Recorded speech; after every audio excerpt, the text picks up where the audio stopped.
Саламаттык сактоо министринин орун басарлары Мадиамин Каратаев менен Нурболот Үсөнбаев кызматтан алынды. Чечим өкмөттүн буйругу менен чыккан. Бирок алар жергиликтүү басылмалардын бирине жаштарга орун берели деп билдирген. Мадиамин Каратаев аталган кызматты 2018-жылдан бери ээлеп келсе, Үсөнбаев пандемия башталып абал курчуй баштаганда кызматка дайындалган. Буга чейин коронавирустук кырдаалда жалпы 3 министр алмашты. Ал эми алардын орун басарлары 3-чү толкун кооптуулугуна кептелип турган учурда алмашууда. Булар кызматтан кете беришет экен. Тойгону кетишет, тойбогону келишет. Элибиздин саламаттыгына ким жооп берет? Али вакцина салына элек, оору токтой элек. Жакшы болуптур. Аларга кошо булардын артынан жумушка орношкондорду да алыш керек. Мисалы Бөөрбеков, Арзыбек Курсаналиевичти. Министрликтерди ирилештирүү жана кыскартуулардын алкагында Саламаттык сактоо министрлигине жакында социалдык өнүгүү жана ФОМС кошулган. Орун басарлардын кызматтан алынуусу мына ушул реформаларга байланыштуу болууда. Мындан улам жакында дагы башка кызматкерлерди кыскартуу болору күтүлүүдө.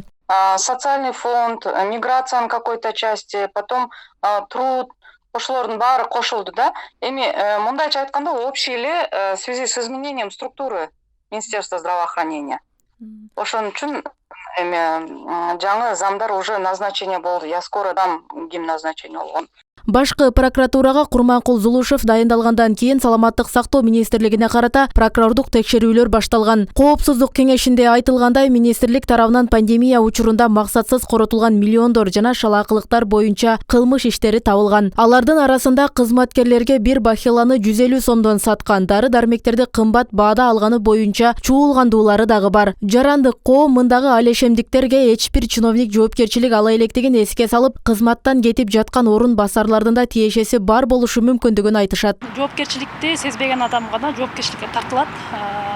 Мен айтат элем, ошолор жоопкерчиликти сезгенде биз жанагындай пандемия учурунда дарылар кымбаттап, баягындай кислород аппараттары жетишпей, коргонуучу каражаттар жетишпей калмак эмес. Бахилалар 150 сомдон сатылган деген фактылар чыкты да.